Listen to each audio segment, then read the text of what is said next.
हाँ जी, इस सेक्शन के अंदर जो पॉइंट्स हैं वो पॉइंट लिखवा दिए मैंने, ये आप लोग लिख लीजिए इसको। Section 45 sub section 5A applies where joint agreement related to land and building made between owner and developer to for construction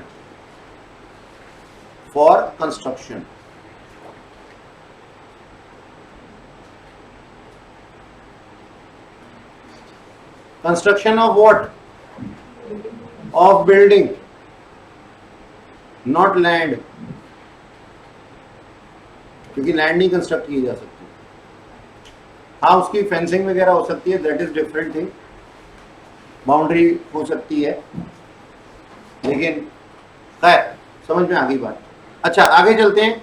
अगले पॉइंट में क्या लिखा हुआ है? Capital gain arise in the year in which agreement to construct the building is made. ये बात आपको समझ में आ गई?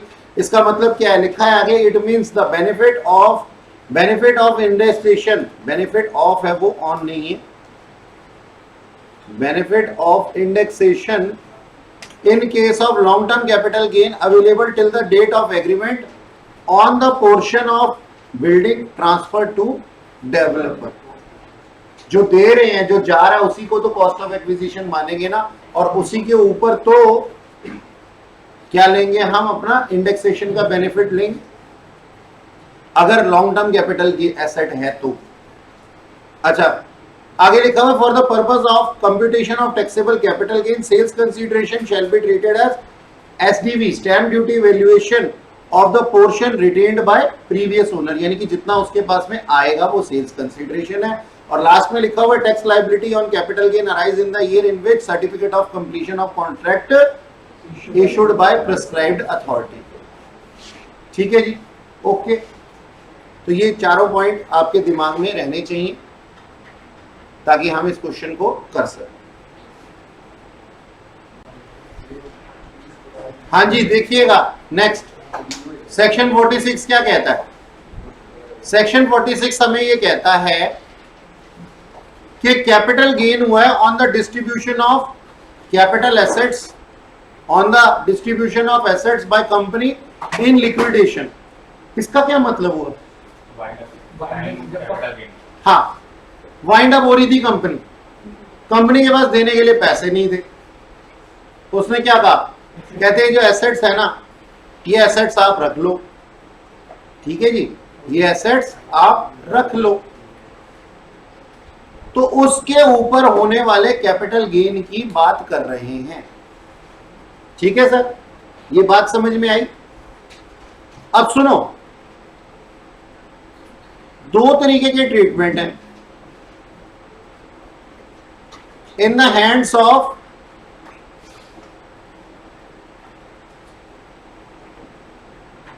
कंपनी। भाई, कंपनी ने इस कैपिटल एसेट को कभी परचेज किया होगा, आज डिस्ट्रीब्यूट किया है किसको? शेयर होल्डर को, क्रेडिटर को नहीं, शेयर होल्डर को। हाँ, शेयर होल्डर को। डिस्ट्रीब्यूशन ऑफ कैपिटल एसेट मतलब हमने ये किसको दिया? कंपनी ने शेयर होल्डर को दिया। एसेट किसको डिस्ट्रीब्यूट किया गया? लो, मैं यहां लिख देता हूं, टू शेयर होल्डर।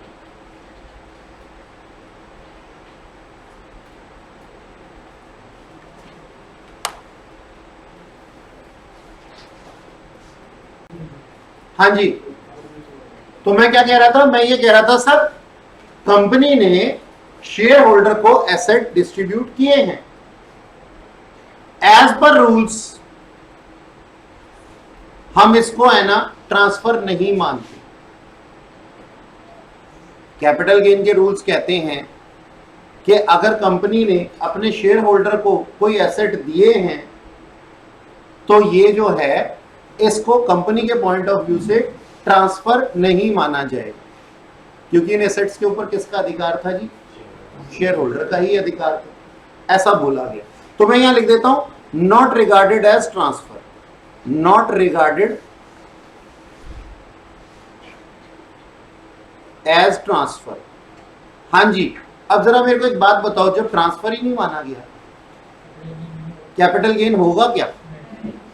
तो क्या मैं यहां पे लिख दूं therefore no capital gain. Sir मजा ही आ गया, टंटा ही खत्म। लेकिन no capital gain in the hands of company बोला मैंने, पिक्चर तो भी बाकी है। Shareholder in the hands of share holder.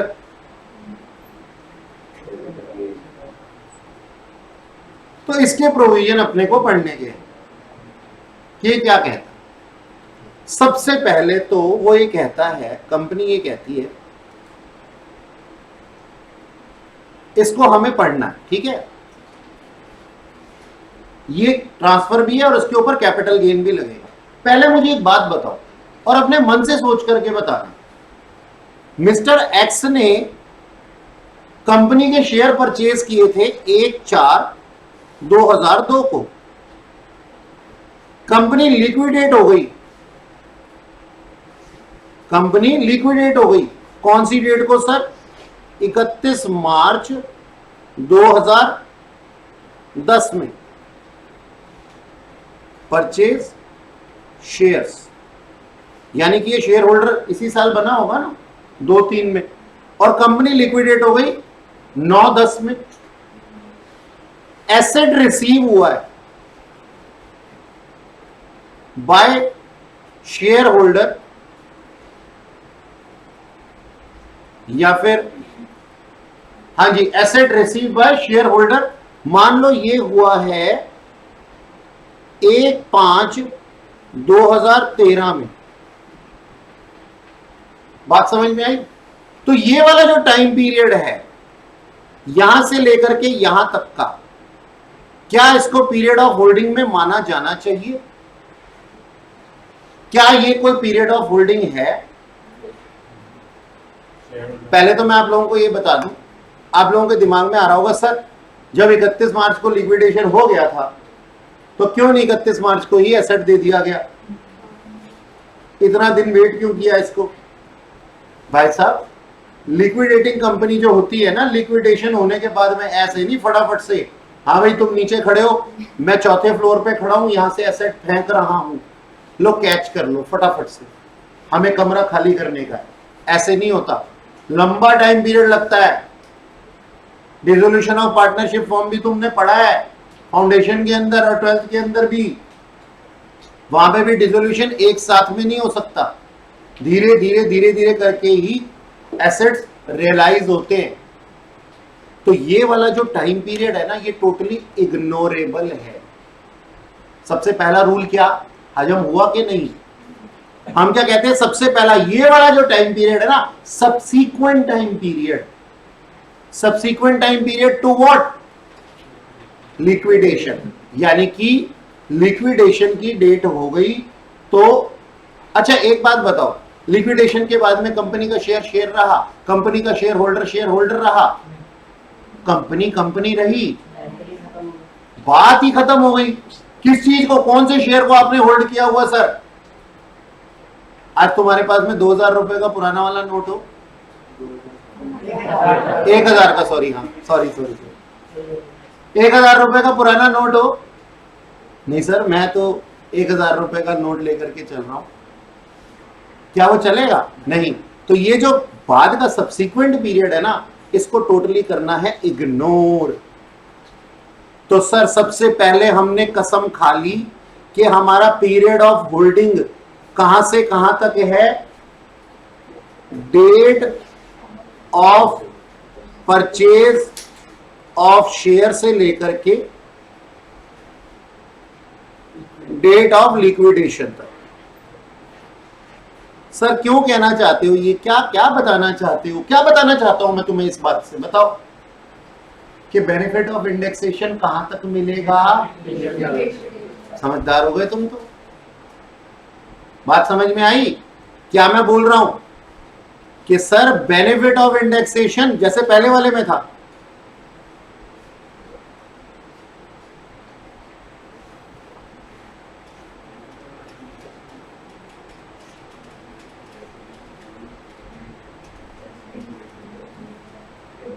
Up to date of liquidation, ठीक है सर, हमने समझ लिया।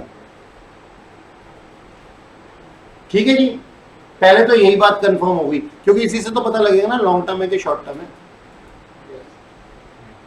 हमें यही नहीं पता कि लॉन्ग टर्म है या शॉर्ट टर्म है, हम चले हैं जी। अच्छा ठीक है सर, ये बात समझ में आ गई। Now how to compute capital gain. Capital gain किस तरीके से, वो देख, कैपिटल गेन किस तरीके से निकाला जाएगा। अभी क्वेश्चन भी बनाएंगे, पहले जरा रूल्स लिख लेते हैं। नंबर 2, हमें कैपिटल गेन निकालने के लिए क्या चाहिए, सेल्स कंसीडरेशन चाहिए ना।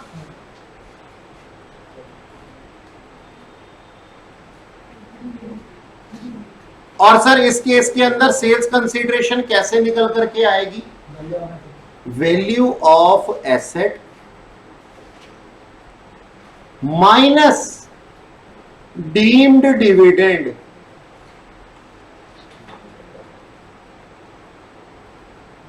अब सर ये क्या है, ये डीम्ड डिविडेंड क्या है, डिविडेंड तो हमने सुना था, ये डीम्ड डिविडेंड क्या है, आईएफओएस के अंदर, इनकम फ्रॉम अदर सोर्सेस के अंदर डेप्थ में पढ़ेंगे। अभी मान लो कि डीम्ड डिविडेंड क्या है, जितना उसका अधिकार बनता था। एक बात बताओ, जब कंपनी लिक्विडेट होती है तो कंपनी के कुछ रिजर्व्स होते हैं, कुछ सरप्लस होते हैं, कुछ P&L का बैलेंस होता है। किसका अधिकार होता है उस पर, शेयर होल्डर्स का अधिकार होता है। मैं इक्विटी या प्रेफरेंस के चक्कर में नहीं पढ़ रहा हूं अभी, मैं तो जनरल लॉ पढ़ा रहा हूं, इनकम टैक्स पढ़ा रहा हूं, मैं कंपनी लॉ थोड़ी पढ़ा रहा हूं। तो मैंने कहा कि वो जो उसके अधिकार में थी ना चीजें, उसको हम क्या कहते हैं शॉर्ट में, डीम्ड डिविडेंड। अच्छा, एसेट मिला है 5 करोड़ का, इसका बनता था 3 करोड़ सरप्लसेस में, तो एक्सेस अमाउंट दे दिया है ना। मानते हो कि नहीं मानते हो, मेरा जितना बनता था उससे ज्यादा मुझे मिल गया है, तो मैं क्या कहता हूं, वैल्यू ऑफ एसेट। जो भी फेयर मार्केट वैल्यू होगी उस टाइम पे, उसमें से माइनस कर दूंगा डीम्ड डिविडेंड, तो वो क्या आ जाएगा मेरा, सेल्स कंसीडरेशन। कंपनी ज्यादा देगी ही क्यों, हाँ अगर कम दे तो कैपिटल लॉस आ जाएगा।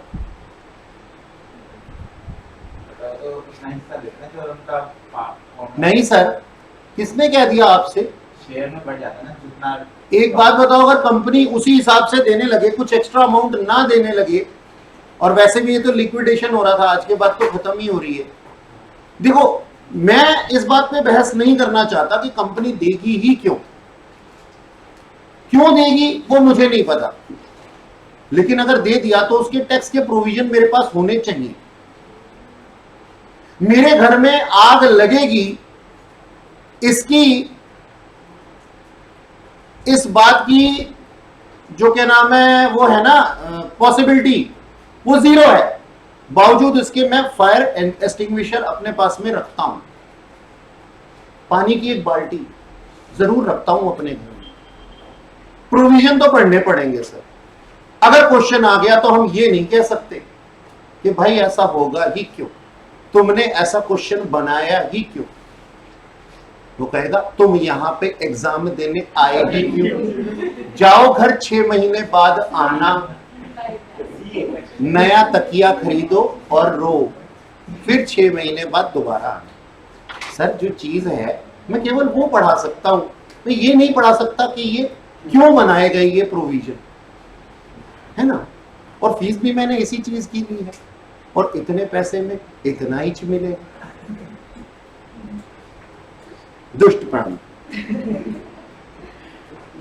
सुनो सर, तो सेल्स कंसीडरेशन हम ये मानेंगे, नंबर 1 कॉस्ट ऑफ एक्विजिशन, जितने में उसने अपने शेयर्स को परचेज किया होगा, cost of acquisition, purchase price और fair market value of 2001 to if applicable of share. Sir share के प्राइस को ही कॉस्ट ऑफ एक्विजिशन क्यों माना, क्योंकि एक बात बताओ, यहां पे लिक्विडेशन हो रहा है, तुम्हें एसेट मिल रहे हैं, और तुमसे तुम्हारे शेयर वापस लिए जा रहे हैं ना, उस शेयर की कोई वैल्यू रह गई है लिक्विडेशन के बाद में, उसका अस्तित्व खत्म किया जा रहा है। तो तुमने ट्रांसफर में क्या दिया है, अपने शेयर्स कंपनी को, या फिर उन्होंने शेयर होल्डर की लिस्ट से आपका नाम काट दिया।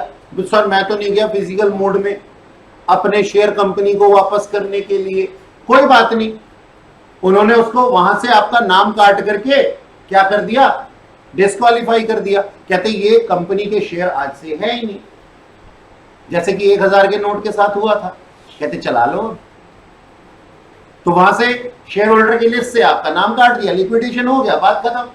और आप कंपनी को गाली ना दे इसके लिए उन्होंने आपको एसेट डिस्ट्रीब्यूट कर दिए, और कंपनी को गाली ना दे इसके लिए उन्होंने आपको अच्छी वैल्यू के एसेट ट्रांसफर कर दी, क्योंकि ये कंपनी चाहे लिक्विडेशन में गई है लेकिन दोबारा से अपने आप को रीएस्टेब्लिश करने के लिए दोबारा से वापस आएगी कभी ना कभी, ऐसा होता है।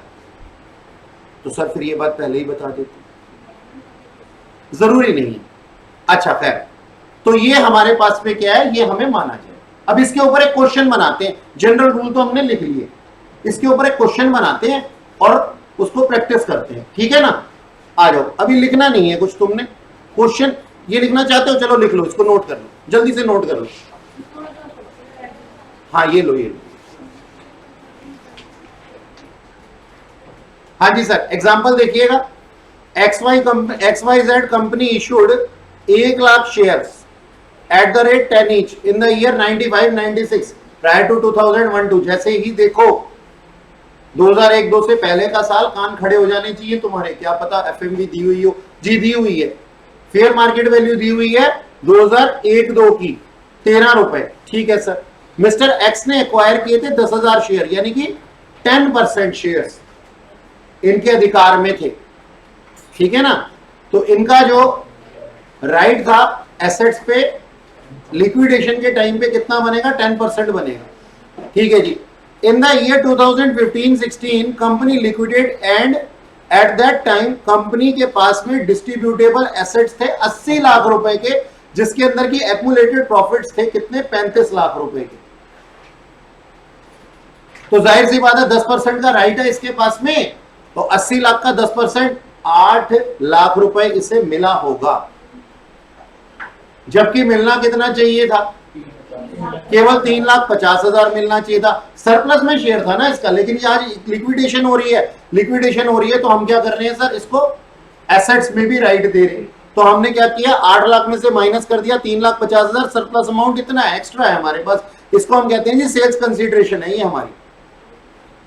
तो sales consideration minus deemed dividend, यानी कि जो रिसीव हुआ है उसमें से डीम्ड डिविडेंड माइनस कर दो, जितना बनता था से जितना एक्स्ट्रा मिला वो हमारी सेल्स कंसीडरेशन है, minus cost of acquisition.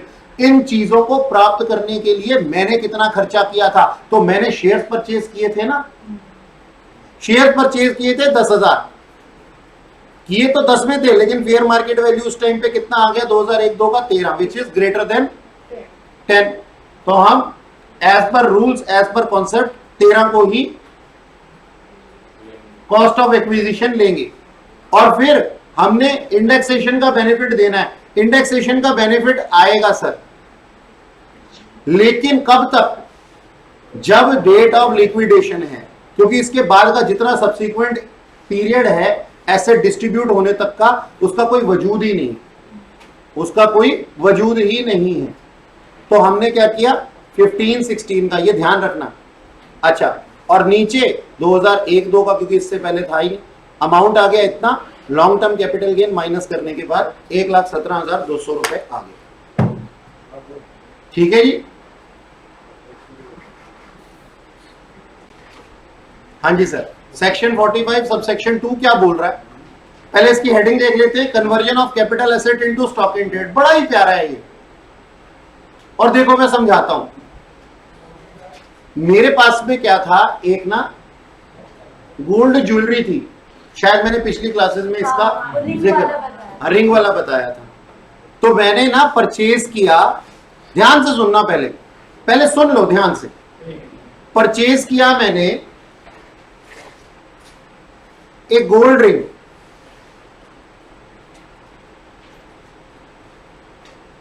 For rupees 50,000, 50,000 रुपए की बढ़िया सी अंगूठी मैंने खरीदी इन द ईयर 2007-8। अब ना इस गोल्ड रिंग को पहन पहन करके मैं ना परेशान हो गया, तो मैंने क्या किया, मेरी ना जौहरी की शॉप भी थी, ज्वेलरी शॉप थी मतलब, तो मैंने क्या किया, इस अंगूठी को, सोने की अंगूठी है, पॉलिश वॉलिश करके चमका के बढ़िया सा शोरूम में रख दिया। अच्छा जी, तो मैं क्या कहता हूं, मैंने इसको कन्वर्ट कर दिया, conversion of ring into stock and trade. किस नियत से मैंने ऐसा किया होगा कि आज के बाद कभी भी इसको बेच दूंगा। कब मैंने किया, एज ऑन 1/4/2014 में। अच्छा एक बात बताओ, आज से पहले इस टाइम से इस टाइम पीरियड तक इसको कौन होल्ड करता था? मैं होल्ड करता था। इस टाइम पीरियड से इस टाइम पीरियड तक इसको मैं होल्ड करता था, और आज के बाद किसने होल्ड किया? बिजनेस ने। तो सर मैं और मेरा बिजनेस अलग अलग है क्या? हाँ बिल्कुल अलग है सर। कैपिटल गेन के पॉइंट ऑफ व्यू से, पीजीबीपी के पॉइंट ऑफ व्यू से बता दूंगा, नहीं एक ही है। ठीक है जी। जब पर्सनल खर्चों की बात आएगी, ड्राइंग्स की बात आएगी, इंटरेस्ट ऑन कैपिटल की बात आएगी, अच्छा खैर तब देखेंगे। अब मेरे बिजनेस ने इसको ना बेच दिया, सोल्ड फॉर, मान लो कितने में बेचना चाहते हो, तुम ही बोलो। 70 लाख में, 70,000 में। अच्छा 5 लाख की वैल्यू बना देंगे। Sold for 5 lakh in the year 1920। यहां से यहां तक इसको किसने होल्ड किया सर? बिजनेस ने। और यहां से यहां तक इसको मैंने होल्ड किया। अब इस दिन की है ना, मेरे पास में फेयर मार्केट वैल्यू दी हुई है। क्या दी हुई है जी? फेयर मार्केट वैल्यू दी हुई है, जो कि है करीब 4 लाख रुपए। यानी कि मैं ये मानता हूं कि मैंने ये कैपिटल एसेट मेरे बिजनेस को बेच दिया 4 लाख रुपए में। सर कैसे माना आपने? क्योंकि मैंने इसको बुक्स ऑफ अकाउंट में रिकॉर्ड किया होगा, ऐसी जाकर के थोड़ी ना रख देता हूं। मैं अपने अकाउंटेंट को बोलता हूं सर इसको लिखो स्टॉक में, स्टॉक बढ़ गया आज। अच्छा कितने का स्टॉक बढ़ गया सर? 4 लाख का बढ़ गया, जो उसकी फेयर मार्केट वैल्यू थी। ठीक है सर। अब इस केस में मुझे कैपिटल गेन होगा और बिजनेस इनकम भी होगी। Capital gain plus business income कौन से ईयर में होगी? जिस साल इसको असल में कस्टमर को बेचा गया था। तो प्रीवियस ईयर 1920 में होगी। तो नंबर 1 क्या पॉइंट है? इनकम्स। कौन कौन सी इनकम्स आ रही हैं sir? Capital gain plus business income. कौन सा year? Previous year 1920। Okay sir. Number 2, for the purpose of computation of taxable capital gain. Capital gain ही तो निकाल रहे हैं ना। Benefit of indexation.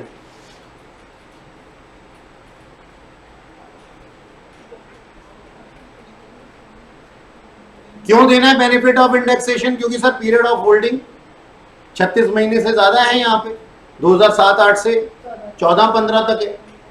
तो benefit of indexation up to date of conversion.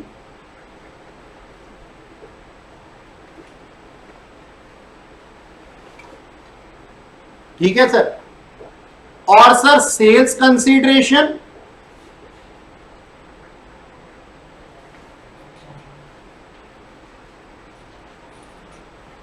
For capital gain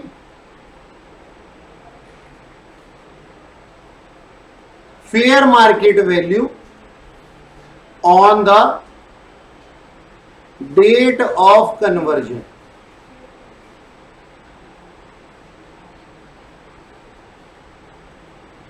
और सेल्स consideration फॉर बिजनेस इनकम, sir value of stock sold. अरे सर स्टॉक लिख दिया अब आपने इसको, हाँ जी स्टॉक ही तो बन गया ना, एसेट थोड़ी बोलूंगा, है एसेट नहीं है ना। अब ये एसेट तब था जब इसको अपनी उंगली में पहन करके रखता था, जब इसको अपनी दुकान पे रख दिया तो ये मेरा स्टॉक हो गया। हाँ हाँ सेल परचेज करता हूं, तो यही तो बोला था कि ज्वेलरी शॉप थी मेरी, सेल परचेज का ही काम था। आज के बाद इसको रख दिया, पुराने फैक्ट्स को भूलो मत, तो ये स्टॉक बन गया मेरा। पहले मैं सोचता था कि ये मेरा एसेट है, अब ये मेरा स्टॉक बन गया। ठीक है जी, तो अब मैं क्या कहता हूं सर, अब इसको निकाल सकते हैं हम, चलो निकाल लेते हैं फटाफट से। हम निकालेंगे सर पहले तो कैपिटल गेन, बोलो sir sales consideration sir 4 lakh.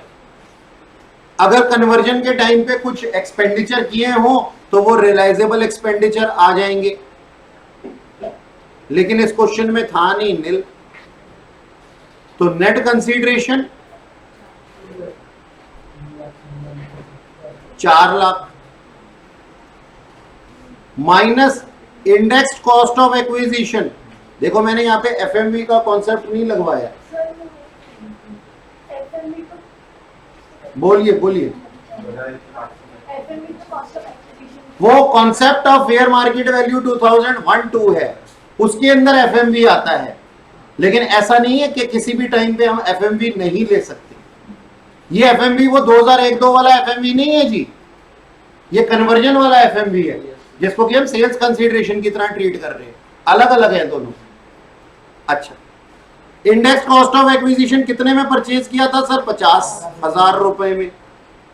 बेचा कब है? हेलो 14-15 में। किसी ने 19-20 में तो नहीं बेचा ना, कैपिटल गेन के पॉइंट ऑफ व्यू से। 14-15 और नीचे 7-8। 14-15 का कितना था? 240। 7-8 का 129।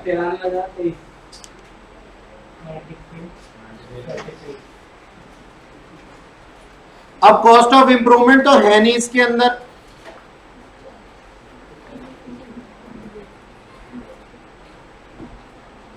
है ना जी। तो लॉन्ग टर्म कैपिटल गेन कितना आ जाएगा? 977। ठीक सर, ये तो हो गया कैपिटल गेन।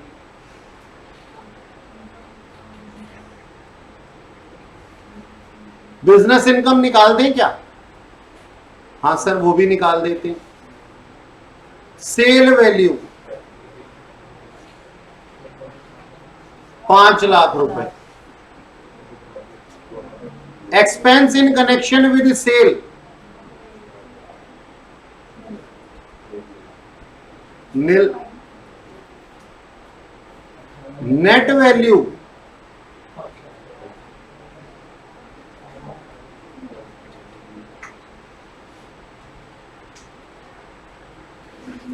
परचेज वैल्यू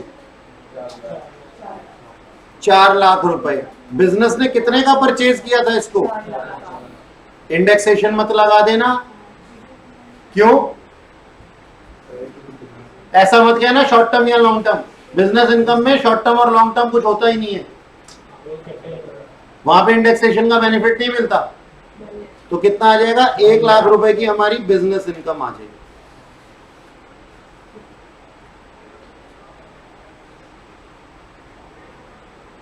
ठीक है जी, ये है, नोट कर लो शुरू से। issue.